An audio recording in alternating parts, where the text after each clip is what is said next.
nightmares. Isang magandang gabi, Boss Pao. Ako si Tomas. Ibinabahagi ko ang karanasan kong hindi ko makakalimutan nang mangyari ito ilang taon na ang nakalipas sa isang liblib na bahagi ng Tanay Rizal. Malapit sa paanan ng bundok at sa isang lumang kalsadang bihira ng daanan ng mga tao kapag gabi na. Noong panahong iyon ay nagtatrabaho ako, Boss Pao, bilang delivery helper at madalas kaming dumadaan sa mga probinsya ng Rizal at Quezon. Isang gabi, bandang 10:00, pauwi na sana ako mula sa mahabang biyahe galing Real, Quezon. Dahil gusto kong makauwi agad, nagdesisyon akong dumaan sa isang shortcut na kalsada sa Tanay, nakilala ng mga lokal bilang Lumang Daan sa may sitio San Andres. Madilim ang paligid doon, Boss Pao. Halos walang ilaw maliban sa ilaw ng motor na sinasakyan ko. At sa maputlang liwanag ng buwan na bahagyang natatakpan ng mga ulap.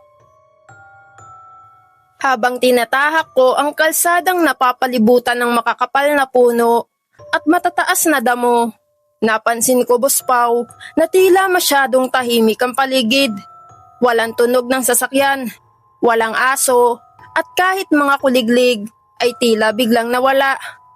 Ilang minuto pa ang lumipas nang mapansin ko ang isang napakalaking balete sa gilid ng kalsada. Matanda na ang punong iyon, makapal ang mga ugat at tila matagal nang nakatayo roon bago pa man maitayo ang kalsada. Habang papalapit ako roon, Boss Pao, napansin kong parang may kakaibang amoy sa hangin. Amoy ng nasusunog na tabako. Noong una ay inisip kong baka may taong nakatambay lang sa paligid. Ngunit habang lumalapit ako sa balete, mas lalong lumalakas ang amoy. At kasabay nito ay parang may mabigat na presensya na hindi ko maipaliwanag. Sa mismong ilalim ng punong iyon, napansin kong tila may malaking anino na nakaupo sa isa sa makakapal na sanga. Hindi agad malinaw sa akin ang itsura dahil sa dilim. Ngunit nang tumapat ang ilaw ng motor ko sa direksyon ng puno, doon ko nakita ang isang napakalaking nilalang na halos kasing laki ng kalahati ng puno. Maitim ang katawan nun, Boss Pao, at tila balot ng makapal na balahibo. Ang mga mata nito ay kumikislap sa dilim habang hawak ang isang malaking tabako na naglalabas ng pulang baga sa bawat higop. Alam kong hindi iyon ordinaryong tao, Boss Pao. Ang laki ng mga braso at binti nito ay parang sa higante at ang posisyon nito sa sanga ay tila napakadali para sa kanya kahit napakataas ng kinauupuan. Sa sandaling iyon ay parang tumigil ang oras. Ramdam ko ang bigat ng hangin at ang kakaibang pakiramdam na parabang pinagmamasdan ako ng nilalang. Habang nakatitig ako sa direksyon ng puno, Boss Pao, bahagyang gumalaw ang ulo ng nilalang at dahan-dahang bumuga ng makapal na usok ng tabako. Ang usok ay kumalat sa hangin at tila bumalot sa paligid ng puno. Sa loob ng ilang segundo, malinaw kong nakita ang mukha nito. Malaki ang panga, makapal ang kilay, at ang mga mata ay parang nagliliwanag sa dilim. Doon ko na napagtanto, Boss Pao, na ang nakikita ko ay hindi tao kundi isang kapre. Ang nilalang na matagal ko nang naririnig sa mga kwento ng matatanda, ngunit hindi ko kailanman inakalang makikita ko mismo. Habang nakatutok pa rin ang ilaw ng motor ko sa kanya, napansin kong tila gumagalaw ang mga sanga ng balete kahit walang hangin. Ang mga dahon ay kumakaluskos at ang nilalang ay bahagyang tumuwid sa pagkakaupo na para bang napansin na ako ay matagal nang nakatingin sa kanya. Sa sandaling iyon, Boss Pau, ay nakaramdam ako ng matinding takot.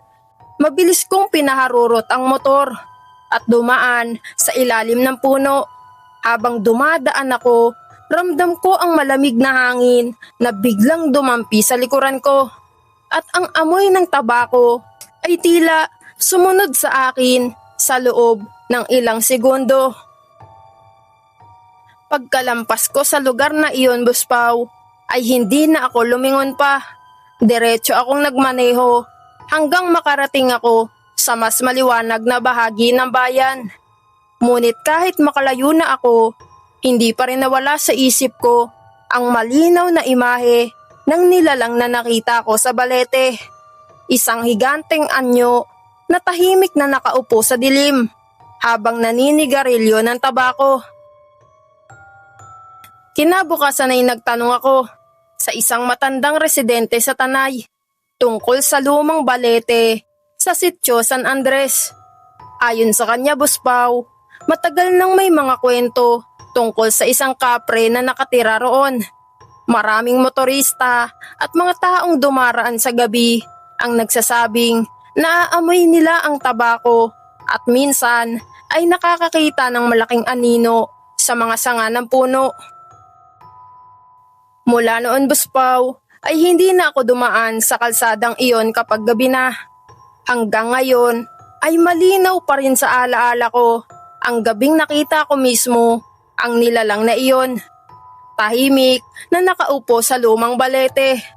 Nanonood lamang sa mga taong dumadaan sa kanyang teritoryo.